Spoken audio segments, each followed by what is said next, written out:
हमारे चैनल को सब्सक्राइब करें और बेल नोटिफिकेशन को ज़रूर दबाएं। ज्योतिष रतन केंद्र चैनल पर हमारे आप सभी प्रिय दर्शक गणों का बहुत बहुत हार्दिक स्वागत और अभिनंदन। प्रिय साथियों, मैं हूं आचार्य पंडित सर्वदानंद शर्मा और आपके लिए आज लेकर के आए हैं आपका अपना मंथली राशिफल, मासिक राशिफल, जो कि मार्च 2023 का है। और ये पूर्ण रूप से लगन राशि पर आधारित है साथियों, चंद्र राशि पर आधारित नहीं है। और अभी जो इस कार्यक्रम के दौरान हम आपसे बात करने वाले हैं वे करेंगे वृषभ लगन राशि के जो जातक हैं उनके विषय में, यानी कि जो टॉरस असेंडेंट बेस्ड जातक हैं उनके विषय में बात करेंगे। बताएंगे कि ये महीना जो मार्च 2023 का है आपके लिए किस प्रकार के रिजल्ट्स देने वाला है। और ये डिपेंड करेगा ग्रह गोचर की स्थिति पर। मार्च 2023 में जो भी ग्रहों की स्थिति बनेगी गोचर में, आसमान में, ये सब उस पर निर्भर करेगा। तो प्रिय साथियों, मेरे पीछे आप जो चार्ट देख पा रहे हैं स्क्रीन पर, ये आप वृषभ लगन राशि के जातकों का ही चार्ट है और इसमें ग्रहों की स्थिति को भी पूर्ण रूप से स्पष्ट करके दिखाया गया है। लेकिन ये तो रही ग्रहों की स्थिति, लेकिन कुछ ग्रह ऐसे हैं कि जिन्होंने अपना राशि परिवर्तन भी करना है इस मार्च 2023 में। यानी कि अभी जहाँ पर बैठे हैं वहाँ से निकल करके फिर वो कौन सी राशि में जाएंगे, किस भाव में जाएंगे, किस घर में जाएंगे, ये भी जानकारी हम आपको संक्षेप में देना चाहेंगे। और इसके बाद फिर हम आपसे बात करेंगे आपके मंथली राशिफल को लेकर के, अलग अलग क्षेत्रों में, अलग अलग भिन्न भिन्न प्रकार के फील्ड्स में आपको किस प्रकार के रिजल्ट्स की प्राप्ति होने जा रही है। फिर होगी चर्चा इस विषय पर और अंत में आपको देंगे बहुत आसान और सरल उपाय, यानी कि रेमेडीज। अगर आपने उन उपायों को किया, अगर आप उन उपायों को करते हैं तो आपके लिए बहुत अच्छा रहेगा। आपकी समस्याएं जल्दी ही, शीघ्र ही दूर होंगी। तो साथियों, आइए चर्चा को आगे बढ़ाते हुए बात करते हैं आप वृषभ लगन राशि के जातकों के सबसे पहले ग्रह गोचर की स्थिति के विषय में। पहले आपको उससे अवगत कराएंगे। तो देखिए, जैसा कि आप चार्ट देख रहे हैं मेरे पीछे, जहाँ पर 2 नंबर लिखा है, ये वृषभ राशि है और लगन भाव है, पहला घर, फर्स्ट हाउस, जहाँ पर मंगल भी विराजमान है। 2 नंबर का मतलब है कि देखिए ये वृषभ राशि है, इसके लॉर्ड शुक्र हैं, तो मंगल अपनी सम राशि वृषभ में शुक्र के घर में बैठे हुए हैं। लेकिन प्रिय साथियों, ये 12 तारीख को अपना राशि का परिवर्तन करते हुए, इस राशि से निकलते हुए, लगन भाव से निकल करके ये सेकंड हाउस में जाएंगे, द्वितीय भाव में, अपनी शत्रु राशि मिथुन में, जहाँ पर 3 नंबर लिखा हुआ है। और वहाँ पर ये माह के अंत तक बने रहेंगे मार्गी और उदय अवस्था में। ये तो रहेगी मंगल की स्थिति। आगे बात करते हैं केतु के लिए। केतु को तो आप देखिए काफ़ी समय से सुन रहे हैं, देख रहे हैं कि केतु अपनी मित्र राशि तुला में विराजमान है। कहाँ पर? छठे भाव में, षष्ठ भाव। और ये पूरे महीने इसी प्रकार यहाँ पर बने रहेंगे। आगे बात करेंगे, जहाँ पर 11 नंबर आप लिखा देख रहे हैं, ये कुंभ राशि होती है 11 नंबर की। कुंभ राशि के स्वामी शनिदेव होते हैं। तो शनिदेव अपनी ही राशि, अपने ही घर में विराजमान है। वो भी आप देख रहे हैं किसके साथ बैठे हुए हैं? सूर्य और बुध के साथ। 2 ग्रहों के साथ उन्होंने संबंध बनाया हुआ है, यानी कि 3 ग्रही योग बना हुआ है यहाँ, त्रिग्रही योग।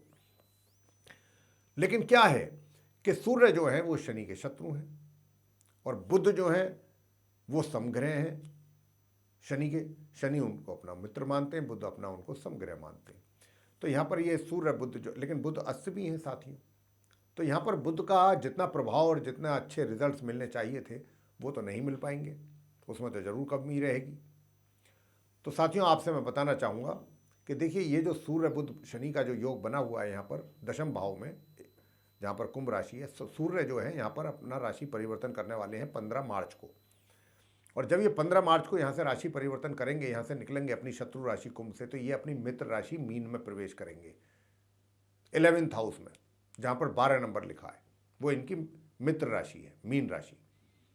तो ये वहाँ पर प्रवेश होगा इनका और वहाँ पर ये माह के अंत तक बने रहेंगे अपने मित्र ग्रह गुरु बृहस्पति के साथ, क्योंकि वहाँ पर बृहस्पति भी बैठे हुए हैं अपनी राशि में। अब आगे बात करेंगे बुध ग्रह की। बुध ग्रह भी 16 तारीख को अपना राशि परिवर्तन करेंगे, यानी कि सूर्य से ठीक अगले दिन। और बुध जो है वो भी मार्गी और अस्त अवस्था में अपनी सम राशि कुंभ से निकल करके और अपनी नीच राशि मीन में इनका प्रवेश होगा, जहाँ पर 12 नंबर लिखा है 11th हाउस में। और इनका फिर संबंध बनेगा सूर्य और बृहस्पति के साथ अपनी नीच राशि में जाने के बाद। तो प्रिय साथियों, ये अस्तव्यस्ता में होंगे, लेकिन ये क्या होगा कि ये 30 तारीख को ये उदय हो जाएंगे, 30 मार्च को, यानी कि महीने के बिल्कुल आखिर में जाके, और 31 मार्च को ये फिर अपना राशि का परिवर्तन करेंगे। ये अपनी नीच राशि मीन से निकल करके ये अपनी सम राशि मेष में प्रवेश करेंगे, द्वादश भाव में, जहां पर राहु बैठे हुए हैं। ये बिल्कुल 31 मार्च को वहां जाएंगे बुध, मार्गी और उदय अवस्था में। अब बात करते हैं शनि की। देखिए, शनि जो है कहने को तो अपने घर में बैठे हुए हैं, अपनी राशि में बैठे हुए हैं, लेकिन शत्रु ग्रह सूर्य के साथ भी बैठे हुए हैं, और साथ में बुध का भी मिल रहा है उनको थोड़ा सपोर्ट अच्छा। लेकिन क्या है कि खुद जो है मार्गी हैं और अस्त हैं। हालांकि अस्त जो है ये 5 मार्च को ये उदय हो जाएंगे, तो इनकी स्थिति में काफ़ी सुधार होगा 5 मार्च से, और 15 मार्च से जब सूर्य निकल जाएंगे तो और अच्छी पोजीशन में शनि आ जाएंगे, अच्छे बेहतर रिजल्ट देने की स्थिति में रहेंगे शनि 15 मार्च के बाद तो। लेकिन रहेंगे ये इसी घर में, दशम भाव में, ये अपनी राशि में बने रहेंगे। अब बात कर लेते हैं शुक्र ग्रह की, जहाँ पर 12 नंबर लिखा है, वो अपनी उच्च राशि में बैठे हुए हैं। उच्च राशि है ये उनकी मीन राशि, और अपने समग्रह बृहस्पति के साथ बैठे हुए हैं एकादश भाव 11th हाउस में। लेकिन 12 मार्च को शुक्र भी अपना राशि का परिवर्तन करेंगे और अपनी उच्च राशि मीन से निकल करके अपनी सम राशि मेष में प्रवेश करेंगे। 12 मार्च को द्वादश भाव में जाएंगे, जहाँ पर राहु बैठे हुए हैं। राहु उनके कहने को तो मित्र ग्रह है, और राहु और शुक्र का जो ये संबंध बनेगा 12 मार्च से लेकर माह के अंत तक इसी प्रकार बना रहेगा द्वादश भाव में। और अब बात कर लेते हैं गुरु बृहस्पति की, कि भाई बृहस्पति जो है यहाँ पर बैठे हैं, अपनी राशि में ही बैठे हैं, मीन राशि में, 12 नंबर जहाँ है 11th हाउस में, अपने ही घर में बैठे हैं। लेकिन क्योंकि जब सूर्य के नज़दीक पहुँच जाएंगे तो ये फिर महीने की बिल्कुल अंतिम तारीख को 31 मार्च को ये अस्त हो जाएंगे, बिल्कुल महीने के अंतिम दिन जाके ये अस्त होंगे, लेकिन रहेंगे इसी राशि में, और बाकी पूरे महीने मार्गी और उदय अवस्था में रहेंगे। तो ये गुरु बृहस्पति की स्थिति रहने वाली है। अब बात कर लेते हैं राहु के विषय में। जहाँ पर 1 नंबर लिखा है वो वहाँ पर राहु बैठे हैं। 1 नंबर का मतलब मेष राशि, मेष राशि के लॉर्ड है मंगल, और राहु की मंगल से शत्रुता है। तो राहु जो है अपनी शत्रु राशि मेष में विराजमान है पिछले काफ़ी समय से, और अभी कई महीने तक ये इसी स्थिति में रहने वाले हैं, इसी द्वादश भाव में बने रहेंगे इसी प्रकार। तो ये स्थिति रहने वाली है ट्रांजिट में, गोचर में, आप वृषभ लगन राशि के जातकों की। और इसी के आधार पर किस प्रकार के रिजल्ट्स आपके लिए निकलते हैं, इसकी चर्चा आपसे हम करने वाले हैं एक एक करके, यानी कि किस किस फील्ड में किस प्रकार के रिजल्ट्स आपको मिलने जा रहे हैं। सबसे पहले बात करेंगे आपके व्यवसाय की, व्यापार की, या रोजगार की, प्रोफेशन आपका। प्रिय साथियों, जैसा मैंने बताया कि वहाँ पर आपके दशम भाव में सूर्य, बुध और शनि एक साथ विराजमान है। ना तो वहाँ बुध की स्थिति अच्छी है, ना वहाँ शनि की स्थिति अच्छी है, लेकिन हाँ इतना जरूर है क्योंकि सूर्य भी वहाँ पर विराजमान है। तो देखिए, ये कुछ इस प्रकार की सिचुएशन बन रही है आपके जीवन में वृषभ लगन राशि के जातकों के। मैं बात कर रहा हूँ यहाँ प्रोफेशन की, करियर की, कि करियर में जो चीज़ आपको मिलेगी बहुत आसानी से हासिल नहीं होगी, उसके लिए आपको भी बहुत कठिन परिश्रम और मेहनत करना पड़ेगा, तब जाकर के वो थोड़ा आपको कुछ अपने मनचाही रिजल्ट्स मिल पाएंगे अपने कार्य क्षेत्र में। और ये भी स्थिति जो रहेगी 15 तक की मैं बता रहा हूँ, 15 तक हालात कुछ इस प्रकार के रहेंगे जिनका सामना आपको करना पड़ेगा। 15 तारीख से लेकर और माह के अंत तक का जो समय होगा प्रिय साथियों, ये आपके लिए बहुत अच्छा समय रहने वाला है। इसमें आप आगे भी बढ़ेंगे, आपके मान सम्मान में वृद्धि होगी अपने कार्य क्षेत्र में, आपका प्रभाव बढ़ेगा, आपका प्रभुत्व भी बढ़ेगा, और आपको कुछ और अच्छे अवसरों की प्राप्ति जो पीछे से रुके पड़े थे या किसी कारणवश उनमें ब्रेक लग गया था या वो हो नहीं पा रहे थे, कोई भी कारण, तो कुछ भी बन जाता है जब कोई काम नहीं होना होता है, तो कोई भी कारण बनता है, तो वो 15 तारीख के बाद जो समस्याएं हैं वो दूर होंगी और जो बाधाएं हैं वो भी दूर होंगी, और आपके लिए कुछ अच्छे रास्ते उन्नति के और सफलता के खुलेंगे। उसका आपको लाभ लेना चाहिए 15 तारीख के बाद से मार्च माह के अंत तक। ये आपके कार्य क्षेत्र में ऐसे हालात बनने वाले हैं, चाहे आप व्यापार करते हैं या रोजगार। अब बात कर लेते हैं कि भाई, क्योंकि 12 मार्च से मैंने ये भी कहा है कि मंगल भी अपना राशि परिवर्तन करेंगे, तो 12 मार्च के बाद से लेकर महीने के अंत तक आपको एक बात का भी ध्यान रखना है, अपनी वाणी पर नियंत्रण जरूर रखना है, वरना कोई ना कोई बात आपके मुंह से ऐसी निकल जाएगी कि जिसका फिर आपको उसका नुकसान उठाना पड़ सकता है, कहीं ना कहीं किसी ना किसी रूप में। तो ये इस बात का भी आप जरूर ध्यान रखिएगा, चाहे जहाँ पर भी आप हैं, घर में हैं, बाहर हैं, समाज में हैं, कार्य क्षेत्र में हैं, जहाँ पर भी हैं। अब बात करेंगे आपकी इनकम की, वित्तीय स्थिति की और सुख सुविधाओं की। देखिए 15 मार्च तक सुख सुविधाओं का लाभ तो आप बराबर ले पाएंगे, लेकिन 15 मार्च से लेकर माह के अंत तक जो समय है उसमें आपको सुख सुविधाओं के लाभ से आप थोड़ा वंचित रह सकते हैं। इनकम की जहाँ तक बात है, देखिए इनकम आपके लिए बहुत अच्छी रहेगी, काफ़ी अच्छी रहने वाली है इनकम। पूरे महीने बहुत अच्छे हालात रहेंगे, आय होती रहेगी आपको। लेकिन 12 मार्च से आपके खर्चे अपने ऊपर कुछ अधिक होंगे, अपने शौक पूरा करने में, अपना कुछ बेटर लुक करने में, कुछ मतलब फिजूल खर्ची भी जिसको कहा जाए तो कोई गलत नहीं होगा। तो थोड़ा 12 तारीख के बाद से माह के अंत तक आपकी थोड़ी फिजूल खर्ची अधिक हो रहेगी। इस पर अगर आप नियंत्रण कर सकें तो ज़्यादा अच्छा रहेगा। ये स्थिति आपकी रहने वाली है। और यात्राओं पे भी आप अधिक खर्च करेंगे, कुछ थोड़ा सा सोचेंगे कहीं पिकनिक या कुछ इस तरीके के लिए निकल जाएं, कहीं मौज मस्ती करने के लिए, थोड़ा सा अपना एंजॉय करने के मूड से, तो उसमें भी आपका खर्च जो है धन होगा 12 मार्च के बाद से। और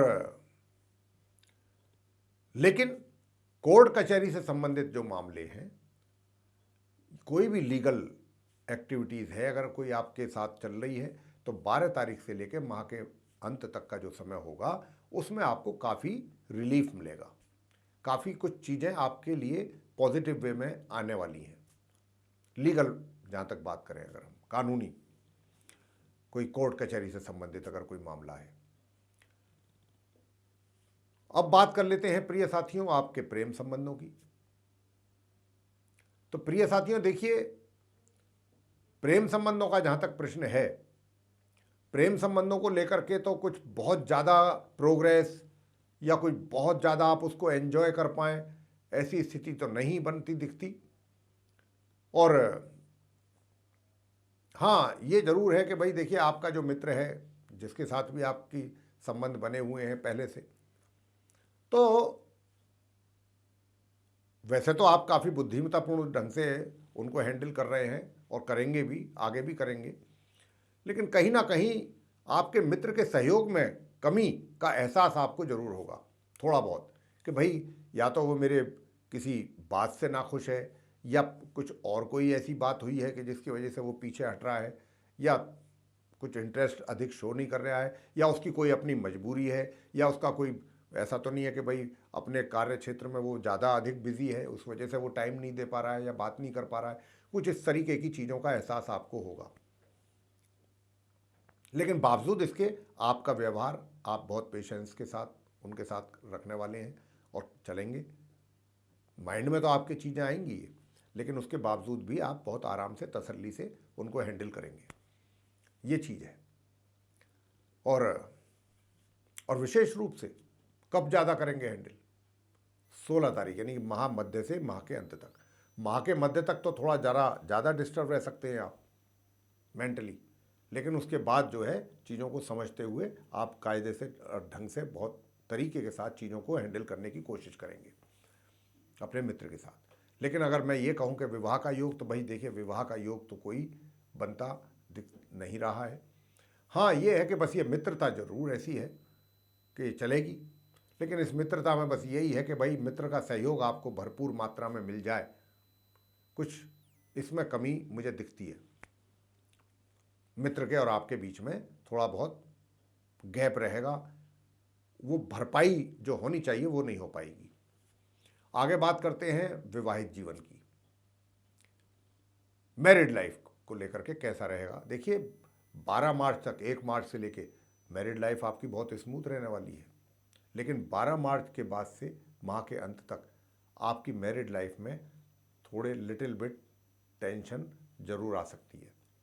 तो आपको सावधान रहना है और बहुत अच्छे ढंग से आपको अपने जीवन साथी को हैंडल भी करना है। मैं जैसा कि मैंने कहा कि 12 तारीख के बाद से आपको अपनी वाणी पर ध्यान रखना है, तो आप अपनी वाणी पर जरूर नियंत्रण रखिए, उसके कारण भी बीच में तनाव हो सकता है आपके जीवन साथी के साथ 12 मार्च के बाद। पारिवारिक संबंध कैसे रहेंगे? देखिए, पारिवारिक संबंधों का बात जहाँ तक है, पारिवारिक संबंध भी सामान्य या सामान्य से नीचे लेवल पर रहेंगे, लेकिन 12 मार्च से लेकर माह के अंत तक तो ये संबंध थोड़ा सा और नाजुक दौर में से निकलेंगे, थोड़ा ज़्यादा ही नाजुक दौर में निकलेंगे। और उसमें एक कारण आप भी होंगे, यानी कि कुछ ज़्यादा ही स्ट्रेट फॉरवर्ड होने के कारण जो बातें नहीं भी बोलनी चाहिए वो भी बोल देंगे, तो निश्चित रूप से वातावरण तो थोड़ा सा तनावपूर्ण बनेगा ही। तो इस प्रकार के हालात रहेंगे परिजनों के साथ आपके इस मार्च 2023 में। बात कर लेते हैं अब आगे शिक्षा को लेकर, एजुकेशन को लेकर के, यानी कि आप वृषभ लग्न राशि के जो स्टूडेंट्स हैं उनके लिए कैसा रहेगा। मैं आपको बता दूं कि 1 तारीख से 16 तारीख तक का जो समय, पहले 15-16 दिन, इसमें आपको बहुत अत्यधिक मेहनत करेंगे तो रिजल्ट अच्छे आ जाएंगे, लेकिन बिना मेहनत के नहीं आएंगे। और मेहनत आपसे ग्रह आपके करवाएंगे, आपको जूझना पड़ेगा अपनी एजुकेशन के साथ, तब आपको वो अच्छे रिजल्ट्स की प्राप्ति होगी। उसके बाद फिर समय थोड़ा सा आपके फेवर में आएगा। महामध्य से माह के अंत तक का जो समय होगा उसमें फिर आपके लिए चीज़ें काफ़ी आसान हो जाएंगी, और फिर जब आप जो भी करेंगे उसके अच्छे और बेटर रिजल्ट्स आपको मिलेंगे। महामध्य से माह के अंत के बीच में बात स्टूडेंट्स की कर रहे थे। अब बात कर लेते हैं संतान की। देखिए, संतान को लेकर के भी मैं आपको बताना चाहता हूँ, बहुत अच्छे रिजल्ट आप अचीव करेंगे। वो अलग बात है कि आपको पहले 15 दिन इस महीने के मार्च के जो आप रिजल्ट्स अचीव करना चाहते हैं उनको अचीव करने के लिए थोड़ा अधिक परिश्रम करने की आवश्यकता रहेगी। हालांकि वो महामध्य से और माह के अंत तक का जो समय होगा वो आपके लिए थोड़ा सा कंफर्ट जोन होगा, उसमें आप थोड़ी सी मेहनत से ही कुछ अच्छे रिजल्ट्स की प्राप्ति कर पाएंगे। मैं संतान की बात कर रहा हूँ, माता पिता को बता रहा हूँ कि उनकी संतान के लिए ऐसा समय रहेगा। अब आगे और अंतिम पॉइंट है हमारा स्वास्थ्य को लेकर के। स्वास्थ्य को लेकर के कैसे रहेंगे हालात? प्रिय साथियों, 12 तारीख तक का जो समय है 1 मार्च से, उसमें तो थोड़ा स्वास्थ्य को आपको अपना हेल्थ चेकअप वगैरह, खान पीन का ध्यान, अपना डेली रूटीन, ये सब चीज़ों पर ध्यान देना होगा। थोड़ी भी लापरवाही आपको परेशान कर सकती है स्वास्थ्य रूप से, मतलब स्वास्थ्य को लेकर के। और 12 तारीख से और माह के अंत तक जो समय है, इसमें जो भी स्वास्थ्य आपका अगर बिगड़ता भी है तो वो एक थोड़े से छोटे से उपचार के बाद सही लेवल पर आ जाएगा। ये है, शुक्र आ जाएंगे 12 तारीख से, तो शुक्र आपको काफ़ी हेल्थ को लेकर के आपको काफ़ी संभालेंगे, लेकिन फिर भी अपनी हेल्थ का जरूर ध्यान रखिएगा। अब हम आपको बताने जा रहे हैं वो उपाय। देखिए, उपाय जो करना है, सबसे पहले एक तो सूर्य देवता को जल देना बिल्कुल ना भूलें। सूर्य देव को तो जल पूरे महीने ही दीजिए, अर्पित करें। और दूसरा काम आपने करना है, मैं स्टूडेंट्स की भी बात कर रहा हूँ और जो स्टूडेंट्स नहीं भी हैं उनके लिए भी, क्योंकि बुध की स्थिति काफ़ी वीक है, काफ़ी कमज़ोर है। तो बुध के लिए आप इतना करें कि बुध के मंत्रों का जाप जरूर करें। ओम भू बुद्धाय नमः, 1 माला या 3 माला इसकी जरूर करें प्रतिदिन प्रातः स्नान करने के पश्चात। और मंगलवार के दिन जो मैरिड पर्सन्स हैं वो भी, और जो नहीं हैं यानी कि अनमैरिड भी हैं, तो वो भी आपको क्या करना है, मंगलवार के दिन जाकर के प्रसाद चढ़ाना है हनुमान जी का।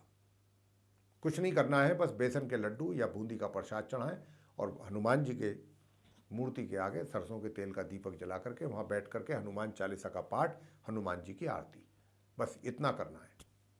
बाकी सारी चीज़ें आपकी सही रहेंगी, कोई कमी नहीं रहेगी। तो मेरे प्रति प्रिय साथियों, ये था वृषभ लग्न राशि के जातकों का मंथली राशिफल, मासिक राशिफल मार्च 2023 का। आपको अच्छा लग रहा है तो ज़रूर इसको लाइक करें और अपने चैनल को भी सब्सक्राइब करना ना भूलें। अधिक से अधिक मात्रा में आप इसको शेयर करें वीडियो को, ताकि दूसरे भी इसका लाभ ले सकें। और यदि आप ये चाहते हैं कि आने वाले दिनों में जो भी वीडियोस हमारे एस्ट्रोलॉजी पर बनेंगे उन सभी की नोटिफिकेशन सर्वे, सारे वीडियोस समय रहते आप तक पहुंच सकें, तो फिर उसके लिए देर ना करें, जो बेल आइकन देख रहे हैं उसको ज़रूर पुश कर दें। इसी के साथ आप सभी का बहुत बहुत धन्यवाद। जय माता दी।